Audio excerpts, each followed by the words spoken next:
والصلاة والسلام على سيد المرسلين وعلى آله وصحبه أجمعين.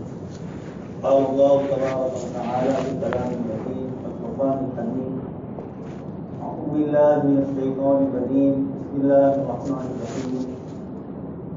ألف لام ميم صاد كتاب أنزل إليك فلا يكن في صدرك حرج منه لتنذر به وذكرى للمؤمنين.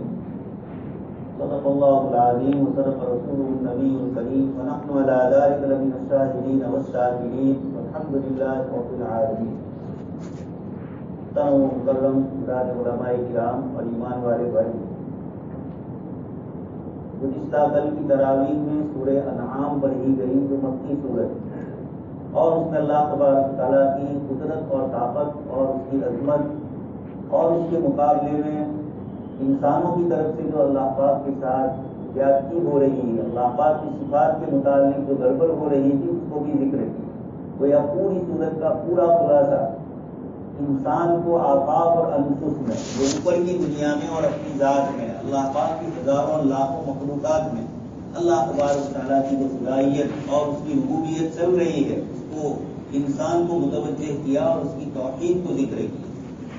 آج کی سورت سورہ اعراف، اس میں اللہ تبارک تعالیٰ دوسرے بڑے عقیدے کو، رسالت کو، اللہ تبارک تعالیٰ کی جب توحید کو مان لیا تو یقینی بات ہے کہ اسی کے کہنے کے مطابق زندگی گزارنی. اور وہ زندگی کہاں سے آئے گی؟ اللہ پاک کے انبیاء کرام علیہ السلام جو بھیجے ہوئے ہیں، انہی کی تعلیمات کی روشنی میں انسان کو ہدایت ملے.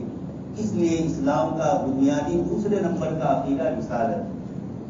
ہم نے تمام انبیاء کرام علیہ السلام کے متعلق یہ عقیدہ رکھا ہے: لا نفرق بین احد منهم. حضرت آدم علیہ السلام سے لے کر حضرت عیسیٰ علیہ السلام تک جتنے بھی انبیاء کرام علیہ السلام تشریف لائے، مسلمانوں کا ان پر ایمان ہے. یا ایھا الذین آمنوا آمنوا باللہ ورسولہ. اللہ پر بھی ایمان اور رسولوں پر ایمان. اللہ تبارک تعالیٰ نے اس سورت کے اندر، سورہ اعراف کے اندر، گویا کہ حق اور باطل کے درمیان جو قیامت پر کشمکش ہونے والی ہے، آپس میں جو ایک دوسرے سے مقابلہ ہوگا، سوچ اور فکر کا، رستی قول کا جو آپس میں اختلاف ہوگا، اللہ تبارک تعالیٰ نے اس اختلاف کو ذکر فرمایا اور اس اختلاف کی ابتدا فرمائی سیدنا حضرت آدم علیہ السلام اور شیطان کے واسطے. جنت سے یہ شروع ہوا ہے. اور پھر اس کے بعد اللہ تبارک تعالیٰ نے 5 بڑے انبیاء کرام علیہ السلام کا ذکر فرمایا. سیدنا حضرت نوح علیہ السلام، اور پھر حضرت ہود علیہ السلام، حضرت صالح علیہ السلام، حضرت شعیب علیہ السلام، اور تفصیل سے سیدنا حضرت موسیٰ علیہ السلام کے قصے کو آج کی تراویح میں ذکر کروں. لیکن ان 5 قصوں کو جو اللہ تبارک تعالیٰ نے ذکر فرمایا، وہ باتیں ذکر فرمائی جس کا تعلق رسولوں کی دعوت سے. انبیاء کرام علیہ السلام نے اپنی قوموں سے جو گفتگو فرمائی، اس سے دوسرے واقعات اس زندہ میں ذکر نہیں فرمائے. موسیٰ علیہ السلام کا قصہ تفصیل سے ذکر فرمایا، لیکن سارا دعوت والا جو پہلو ہے اسی کو ذکر فرمایا. تو یہ 5 انبیاء کرام علیہ السلام کا تو صراحتاً ذکر کیا ہے. اور پھر اس کے بعد آپ کا پارہ شروع ہوتا ہے، یہ 5 قصے ختم ہوتے ہیں، اور پھر اس کے بعد اللہ تبارک تعالیٰ مکہ والوں کو خطاب فرماتے ہیں: او امن اہل القریٰ ان یأتیہم بأسنا بیاتا وہم نائمون. یہ مکہ والے، یہ 5 قصے جو ہم نے تمہیں ذکر کیے، نبیوں نے اپنی قوم کو دعوت دی، انہوں نے دعوت کو نہیں قبول کیا، نبیوں کو ستایا، اور یہ کہا کہ ہمارے جیسے ایک انسان، اواجبتم ان جاءکم ذکر من ربکم علی رجل منکم. ان کو اشکال یہی تھا، ہمارا جیسا ایک انسان اور وہ ہمیں ہدایت کی بات کرے اور اس کی بات کو ماننا. تو انبیاء کرام علیہ السلام نے اس کا جواب دیا کہ کیا تم اس پر تعجب کرتے ہو؟ اور پھر اللہ تبارک تعالیٰ کے دین کی دعوت ان کو دی، قوموں نے نہیں مانا، ستایا، زیادتیاں کی، تو پھر اللہ تبارک تعالیٰ کی طرف سے عذاب آیا. اس کو بھی ان آیات میں اللہ تبارک تعالیٰ نے ذکر فرمایا. یہ سب کچھ خطاب کر کے مکہ والوں کو کہا گیا کہ اوا بنا اہل القریٰ، پچھلی امتوں نے جیسے اپنے نبیوں کو ستایا اور ان کی نہیں سنی، تو ہماری طرف سے قوم نوح کے اوپر اللہ پاک کی طرف سے ایسا عذاب آیا پانی کا. آپ سن چکے ہیں: لا عاصم اليوم من امر اللہ. حضرت نوح علیہ السلام نے فرمایا آج کے دن اللہ کے عذاب سے، پانی سے کوئی رک نہیں سکتا، بچ نہیں سکتا، الا من رحم اللہ. اس وقت اللہ پاک رحم فرمایا. اللہ پاک نے قوم عاد کے اوپر مختلف قسم کے عذاب نازل کیے، قوم ثمود کے اوپر اور اسی طریقے سے شعیب علیہ السلام کی قوم پر ان کا ذکر آج کی تراویح میں آ رہا ہے، اور پھر بنی اسرائیل اور فرعون کا جو مقابلہ ہوا اور فرعونیوں کو اللہ پاک نے غرق کیا، اس کو بھی ذکر پر غرق کرنے سے پہلے 5 قسم کے عذاب اللہ پاک کی طرف سے ان پر آئے۔ وَأَرْسَلْنَا عَلَيْهِمُ الطُّوفَانَ وَالْجَرَادَ وَالْقُمَّلَ وَالضَّفَادِعَ وَالدَّمَ آيَاتٍ مُفَصَّلَاتٍ، یہ 500 عذاب کا بھی ذکر فرمایا، اور پھر اللہ پاک نے ان عذاب سے نجات دی، لیکن قوم نے نہیں سنا، تو پھر اس کے بعد سمندر میں اللہ پاک نے ان کو غرق کر دیا۔ یہ پورے واقعات کے ذریعے اللہ پاک نے رسالت کو ثابت کیا، اور رسولوں کی باتوں کو ماننا، ان کی اطاعت کرنا، ان کی قبول کرنا، اسی کے اندر انسانوں کے لیے خیر ہے۔ اور نہیں سنی نبیوں کی تو جیسے ان قوموں پر عذاب آیا، دنیا کے انسانوں کو آج بھی یہی کہا جا رہا ہے کہ یہی اللہ پاک کے یہاں 2 چیزیں ہیں، ایمان ہے یا کفر ہے۔ اس صورت میں حق اور باطل کے درمیان کی اسی کشمکش کو ذکر کیا کہ سیدنا آدم علیہ السلام اور شیطان سے شروع ہوا اور مکہ کے مشرکین تک میں ختم ہوا۔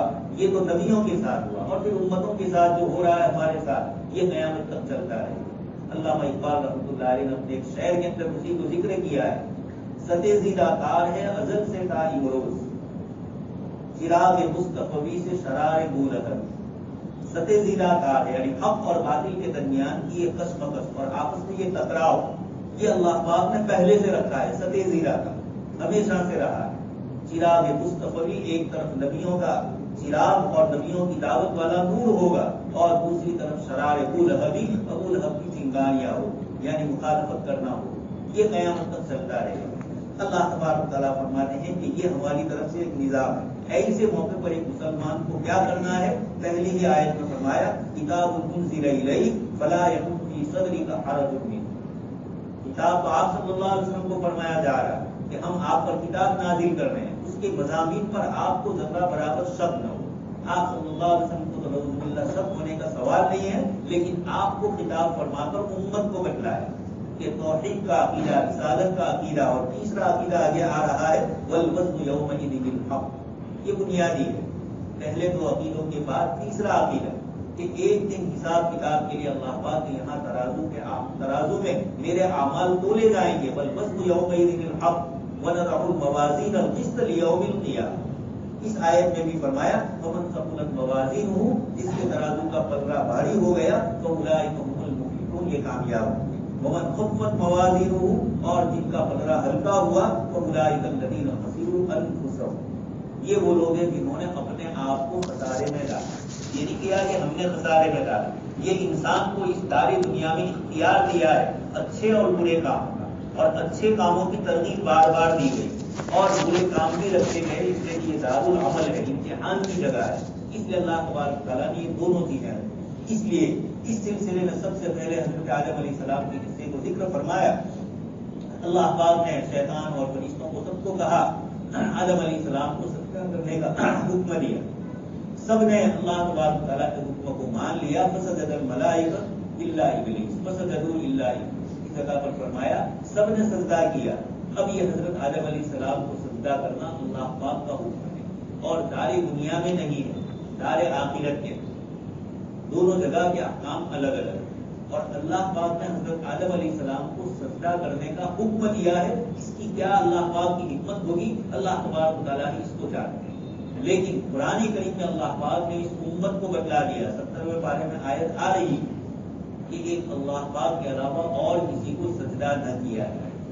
اس لیے حضرت یوسف علیہ السلام کے زمانے میں بھی ان کے والد اور بھائیوں نے ان کو جو سجدہ کیا، اب ہمارے کچھ مسلمان بھائی ان دونوں آیتوں سے حضرت آدم علیہ السلام کا سجدہ اور حضرت یوسف علیہ السلام کا سجدہ اس سے استدلال کرتے ہیں کہ دیکھیے نبیوں کو سجدہ کیا ہے، اور ہم اگر اولیاء کو سجدہ کرتے ہیں تو کیا حرج ہے؟ دوستوں اور بزرگوں، جناب نبی اکرم صلی اللہ علیہ وسلم کی شریعت اور یہ دوسری شریعتوں میں کچھ مسائل کے اختلاف فرق ہے۔ شرع لکم من الدین ما وصی بہ نوح، اصول میں تو سب انبیاء کرام علیہ السلام ایک ہیں، لیکن فروع جزوی مسائل کے اندر اختلاف۔ پچھلے نبیوں میں یہ تھا کہ شرک تو کسی زمانے میں جائز نہیں رہا، لیکن شرک تک پہنچانے کے کچھ ذریعے ہوتے ہیں، جیسے سجدہ تعظیمی اور اس طرح کی کچھ چیزیں، جھکنا لوگوں کے سامنے، یہ اس قسم کی چیزوں کی ممانعت اتنی شدید نہیں۔ اور اس امت میں جناب نبی اکرم صلی اللہ علیہ وسلم نے جھکنے سے منع فرمایا، سجدہ کرنے سے منع فرمایا۔ سجدہ سجدہ چاہے تعظیم ہو چاہے اور کوئی بھی، اس لیے کہ ایک صحابی رضی اللہ تعالیٰ عنہ آئے اور انہوں نے کہا کہ اللہ کے رسول صلی اللہ علیہ وسلم، میں نے رومیوں اور ایرانیوں کو دیکھا ہے کہ وہ اپنے بادشاہوں کے سامنے جھکتے ہیں، سجدہ کرتے ہیں۔ آپ صلی اللہ علیہ وسلم نے فرمایا کہ کسی کو سجدہ کرنے کی اجازت نہیں ہے، اور پھر آپ صلی اللہ علیہ وسلم نے حکم فرمایا لو كنت آمنا احدا لاحد، کہ اگر میں کسی کو کسی کے لیے سجدہ کرنے کی اجازت دیتا لامرت النساء، میں عورتوں کو حکم دیتا ان یسجدن لازواجہن، کہ وہ اپنے شوہروں کو سجدہ کریں۔ لیکن یہ بھی نہیں ہے، اس امت میں اللہ کے رسول صلی اللہ علیہ وسلم نے کوئی کھڑا ہو میرے لیے اس کو پسند نہیں فرمایا، اور جو یہ چاہے کہ لوگ میرے لیے کھڑے ہو اس کو بھی آپ صلی اللہ علیہ وسلم نے تکبر اور کبر فرمایا اور اس کو بھی پسند نہیں فرمایا۔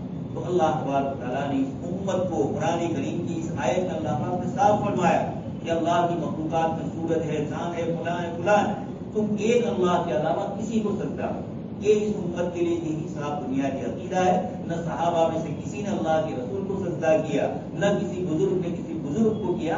اس لیے قرآن کریم کی اس آیت میں اللہ پاک نے جو حکم فرمایا یہ اوپر کی دنیا میں، اور اس کی کیا حکمتیں ہیں اللہ پاک کی اس کو جانتے ہیں۔ خیر، حضرت آدم علیہ السلام کو اس نے سجدہ نہیں کیا۔ سجدہ کرنا نہ کرنا اصل نہیں ہے، حکم خداوندی کو نہ ماننا یہ اصل چیز ہے۔ چھوٹی چیز بھی ہو یا بڑی چیز بھی ہو، آپ نے کسی کو چھوٹے کام کا حکم، کسی چھوٹے کام سے روکا ہو اور کسی کو بڑے کام سے روکا ہو، اگر وہ نہیں کر رہا ہے تو نہ ماننے میں چھوٹا بھی برابر اور بڑا بھی برابر، اس لیے کہ نہ ماننا تو پایا گیا، چھوٹے کا حکم دیا وہ بھی نہیں مانا، بڑے کا حکم دیا وہ بھی نہ مانتا۔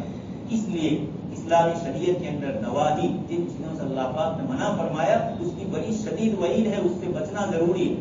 اوامر جن کا حکم دیا ہے، اس لیے بزرگوں نے فرمایا کہ اللہ پاک کے اوامر میں سے بہت سارے اوامر کو بجا لانا، یعنی جن کا اثباتاً حکم دیا، جس کو اللہ پاک نے اثباتی انداز کے اندر یعنی پازیٹو انداز کے اندر جس کا حکم دیا اس کو تو کرنا ہی ہے، اور جن سے روکا ہے یہ زیادہ شدید ہوتے ہیں۔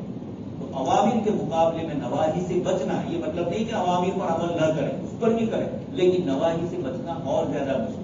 جہاں اللہ پاک روک رہے ہیں ان چیزوں سے رکنا بہت ضروری ہے۔ تو اللہ پاک نے شیطان کو جو حکم دیا تھا اس نے نہیں بجایا، اللہ پاک کی طرف سے پھر اس کو قیامت تک کے لیے مہلت بھی دی گئی اور پھر اس کے لیے جہنم ہمیشہ کے لیے ثابت ہوئی۔ یہ آیات میں اللہ پاک فرماتے ہیں وسوس لہم الشیطان، شیطان نے حضرت آدم علیہ السلام کو وسوسے میں دل میں بات ڈالی، اور صاحب یہاں آیت کریمہ میں موجود ہے ما نہاکما ربکما عن ہذہ الشجرۃ الا ان تکونا ملکین او تکونا من الخالدین۔ اس درخت کے پھل کو کھانے سے اللہ پاک نے یا دانے کو کھانے سے اس لیے روکا ہے کہ اگر تم اس کو کھا لو گے تو فرشتے بن جاؤ گے یا ہمیشہ ہمیں جنت میں رہو گے، اور گویا نعوذ باللہ اللہ پاک نے تمہیں ہمیشہ جنت میں نہیں رکھنا ہے، اس لیے تمہیں اس سے روکا ہے، اس لیے کہ اگر اس کو کھا لو گے تو ہمیشہ جنتی بن جاؤ گے، کبھی نکلنا نہیں ہے۔ یہ اس نے وسوسہ ڈالا، حالانکہ بات ایسی نہیں ہے، یہ تو اللہ پاک کا اپنا ایک فطری اور حکمتی نظام ہے۔ قرآن کریم کے پہلے پارے کی تراویح میں ہم سن چکے ہیں وَإِذْ قَالَ رَبُّكَ لِلْمَلَائِكَةِ إِنِّي جَاعِلٌ فِي الْأَرْضِ خَلِيفَةً۔ آدم علیہ السلام کو بھی پیدا ہی نہیں فرمایا اور فرشتوں سے مشورہ لیا جا رہا ہے، اور اس وقت کہا جا رہا ہے إِنِّي جَاعِلٌ فِي الْأَرْضِ، میں زمین میں اپنا خلیفہ اور نائب بنانا تھا، آسمان کا نہیں کہا، جنت کا نہیں کہا۔ اس لیے اللہ پاک کا پہلے سے ہی یہ نظام تھا کہ آدم علیہ السلام اس زمین پر رہے۔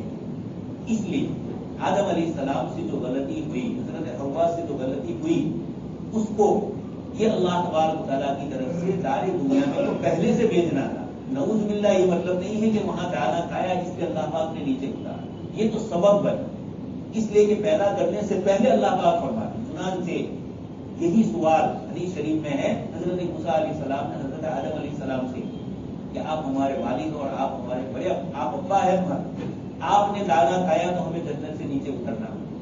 اس کا جواب حضرت آدم علیہ السلام نے دیا کہ موسیٰ تورات تمہارے اوپر نازل ہوئی، اور یہ تورات میری پیدائش سے بھی 1000 سال پہلے، کئی ہزار سال پہلے اللہ پاک نے اس کو لکھ دیا۔ یہ سمجھنا ہے قرآن کریم کا آپ صلی اللہ علیہ وسلم پر نازل، لیکن آپ اللہ پاک کا کلام، اللہ پاک کی صفت ہے ہمیشہ سے، یہ ہمارے سامنے کاغذ کی شکل میں جو آیا آپ صلی اللہ علیہ وسلم کے صحابہ کے سامنے آپ نے لکھوایا، یہ تو آپ پر نازل تھا تو پہلے سے، کبھی تو آپ سن رہے ہیں لوح محفوظ میں اللہ پاک نے اس کو جمع کر دیا۔ تو حضرت آدم علیہ السلام کے متعلق جب حضرت آدم علیہ السلام نے موسیٰ علیہ السلام کو کہا کہ اے موسیٰ